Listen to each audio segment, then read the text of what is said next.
The bartender at Bellikin's being a pelican. When? Goofy joke, but it is kind of important to show how Bojack likes things in excess. He's not really about limits. Also, just because I didn't actually give this show a point for this in the first episode, the texture on the fur and backgrounds is really well done. I love the sort of coffee-stained, dirty, gritty nature of it all. Bojack Horseman from Horsin' Around? No, I mean, he got a little fatter, but it's definitely him. Love how Bojack actually enjoyed the attention until it turned critical. He doesn't entirely hate the tortures of fame as much as he claims to. Princess Carolyn's contact photo being a ball of yarn. I told you I don't know where it is. Don't put things in my butt if you want them back. And hold for Princess Carolyn, please. I adore how outrageous they take the misunderstandings in this show. Thanks, Laura. When you're walking alone, because jellicles are and jellicles do. Princess Carolyn's hold tone being the prologue to Cats, the musical, and the terrible movie. It's your favorite agent. Yeah, some agent. You couldn't even get me in the room for Warhorse.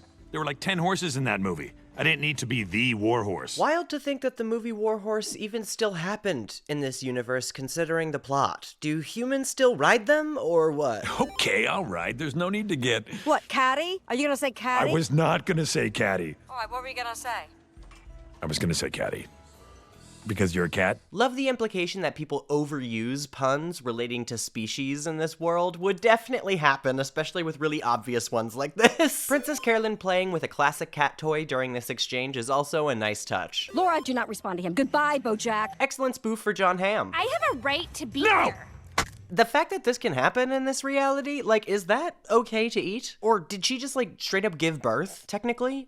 And the baby died? I have no idea. I'm overanalyzing this way too hard. Maybe because you're skinny, and maybe because you're pretty, you're used to getting away with things. But I want you to know that your actions have an effect on others, and I hate you, and you are a horrible person. And you not understanding that you're a horrible person doesn't make you less of a horrible person. You think I'm pretty? That being the only thing she hears, and then immediately cutting to them having sex. They're actually super similar. Bojack's license plate being, whoa boy! Nice Warhol homage on the wall of Bojack's bedroom. That better not be my last toaster strudel. No, there were 3 left. Love this setup for the visual gag with the toaster strudels. Mi casa es su casa! And that is the last of the toaster strudels, and now my morning is ruined. Diane, why don't you come over Tuesday morning at 9? Also, you should bring this email with you because I might not remember it because I just took a bunch of horse tranquilizers, ha ha. Also, please don't put in my book that I use horse tranquilizers, ha ha. I just use a small dose to help me fall asleep at night and then a much, much larger dose to get me through the day. Also, I'm drunk. Also, I'm alone, so alone. Please don't put that in my book. Bojack's expressions are priceless and rather horse-specific during this. I'm filming a reality show later, so I thought I'd drop by with the old tennis ball and chain. Clever twist on this common phrase. For a celebrity reality show. It's pretty cutting edge, huh? Yeah, if it's 2003. Don't tell VH1 that. Seriously, though, please don't tell VH1 that. This is a fantastic and accurate gag. It's wordplay. You may have too forgiving a definition of the word wordplay. Well, it's a working title. Well, it could be working harder. And that's wordplay. Pretty solid wordplay. Actually, gotta give it up. Bojack does know his stuff. Bukuwa America Dewa. Todd here demonstrating COVID fashion before it became mainstream. That's the last box, and I had dibs on them. Really? You had dibs? Yeah, dibs.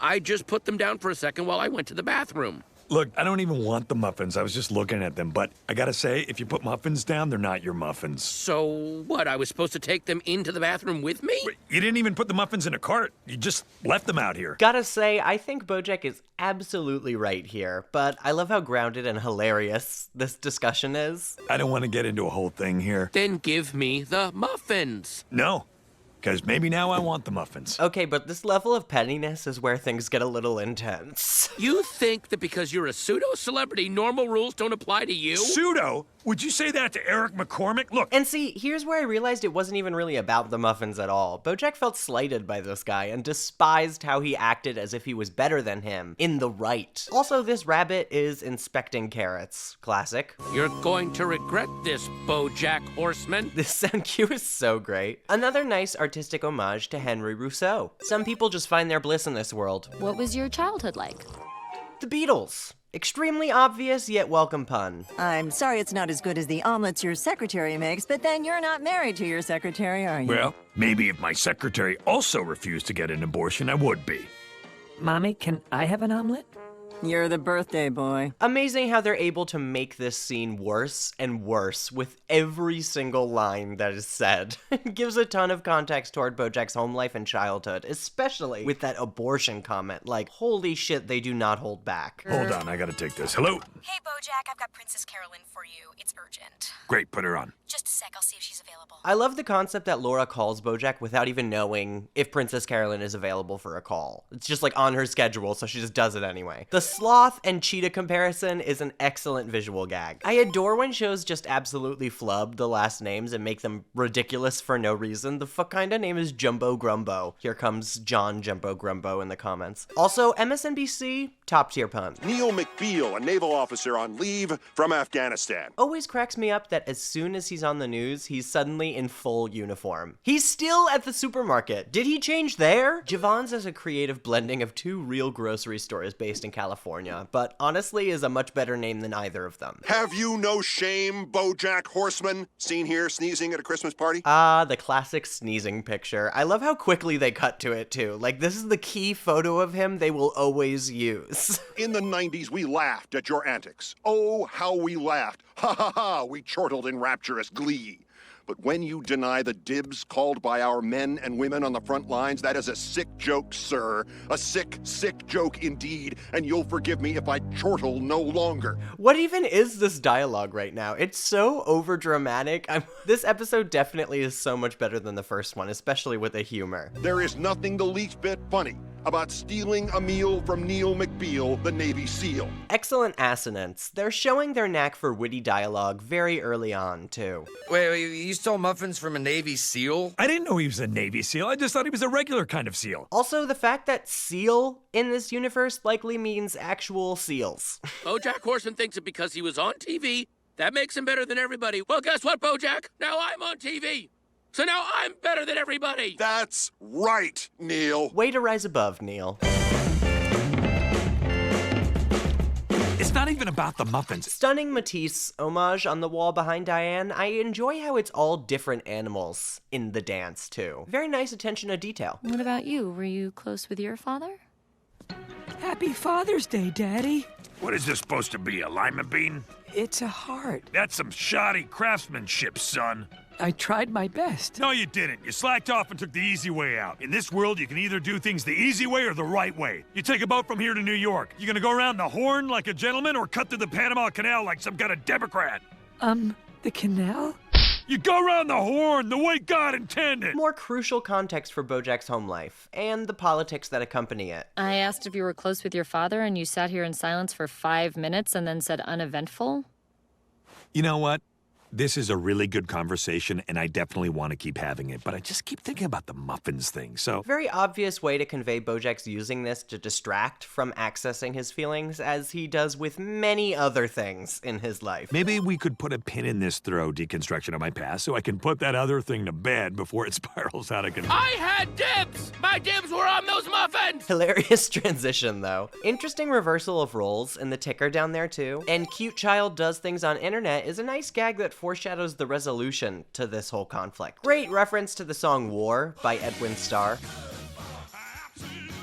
And this gag is more relevant than ever before. Surely even you would agree that the troops are heroes. I don't agree to that. Maybe some of the troops are heroes, but not automatically. I'm sure a lot of the troops are jerks. Most people are jerks already, and it's not like giving a jerk a gun and telling him it's okay to kill people suddenly turns that jerk into a hero. It's crazy how this is somehow controversial to say. I would also add that I don't think all the troops are heroes automatically. Like, half of America has proven to be absolute dickheads. Like, I would expect the same percentage to be in the military, if not higher. And America's oldest woman dies during this very broadcast. The amount of jokes in this ticker is so impressive. Hello? Princess Carolyn needs to talk to you immediately. Great, put her on. She's actually just getting out of a meeting. Can you hold for a sec? You called me. When you're walking alone. This gag never fails to kill me. What do you mean, Laura? It is now day 3 of the great Bojack Jerk-Off. Really? That's the name we came up with for this? Who came up with that? Was it Randy? Did Randy come up with that? The beginning of Randy's multiple failings on this news broadcast. At this very moment, Congress is voting on a major education bill that could completely restructure the Joan, I'm sorry to interrupt you, but we've got some big news on the Bojack Horseman front. More contribution to the underlying theme of nobody really paying attention to anything important. Love that this other scammer is working on one of the reporters that we've met who is also notoriously not the brightest. Hey, I meant I was rich because I have friends, like George Bailey.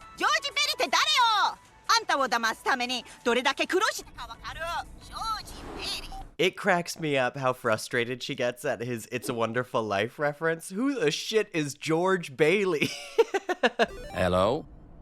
Well, I'm out of ideas. Additionally, while I don't think that they had Todd really fleshed out quite yet, I do really love this early storyline and feel that it's a really good signal for his optimism and ability to go with the flow. Take everything in stride and not really let it get to him. Also showing how he has a knack for getting in the most weird situations. Why does Todd know Japanese? How does Todd know Japanese? The camera person wearing an I'm a Zelda shirt before the concept is actually introduced. Pretty cool. You think I'm a hero. Well, I don't know if I... Say it, Bojack. Say I'm a hero. You're a hero. The troops are all heroes. Every single one. Great. And I don't believe saying that cheapens the word and actually disrespects those we mean to honor by turning real people into political pawns. Okay, you can let go of the bag now.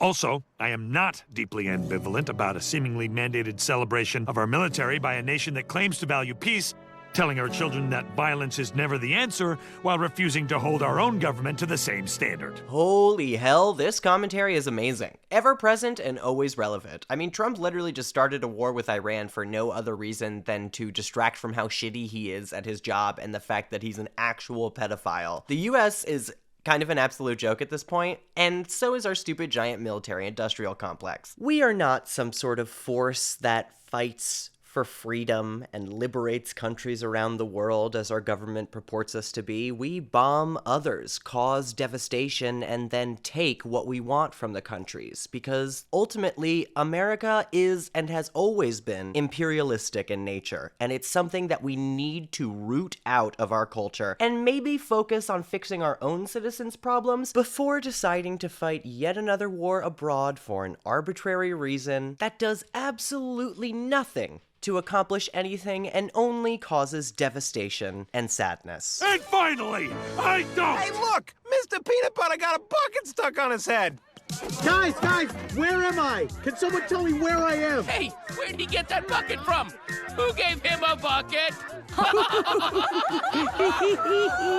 Actually, had another point I wanted to make. Yeah, but who doesn't love a dog with a bucket on his head? Come on. And they really hammer home the purpose of this episode with this silly gag. Just as Bojack started to make his point while all eyes were on him, America found something else to watch. How'd it go down there? You know what the problem is with everybody? They all just want to hear what they already believe. This is also an excellent point that is rather true about not just America, but most humans. We all look for affirmation, for someone to tell us that we're right, and generally we don't enjoy being told we're wrong. I mean, who does? I get why people are averse to accepting that they might be wrong or misled. Being frustrated is a natural feeling, but you need to lean into it, and it doesn't make it any less important for you to learn the truth and to open yourself up to new ideas. Many of us have not really learned how to do that, and it's one of the reasons shit is so messy right now. Not just here, everywhere. I also enjoy how they apply this idea to Bojack's very own behavior this episode, saying that even if you do realize and comment on this problem, you're not excused from experiencing it yourself. Bojack didn't want to hear that his life was messy, didn't want to live that truth, and wanted to pretend that his childhood was entirely okay and write a book that makes people think he is so awesome and completely healthy. But ultimately, that is simply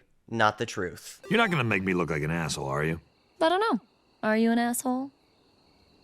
Important line from Diane. She states later that she believes all you are is what you do. She can't frame your life as positive or well-adjusted if that isn't how you live it. My father was a failed novelist. My mother was the heiress to the Sugarman Sugar Cubes fortune, and my dad resented her for it.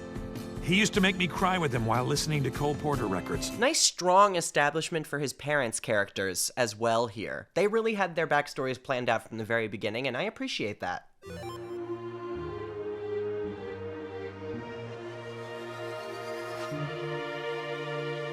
If you enjoyed this video, consider supporting me on Patreon at patreon.com/PosiTVty. That's PosiTVty. There you get all of the videos before they go up on YouTube. You can choose exactly what you want to see on the channel, and you get the unedited essays so you can hear all of my mistakes and the things that I choose to cut out. But any bit of support really helps me out, and I appreciate you being here at all, so thank you so much for liking, commenting, subscribing, even just watching. I appreciate your presence on this earth, and I hope you're having a wonderful, wonderful week. I'll see you for the next video. Let me know what you think it should be. See you soon!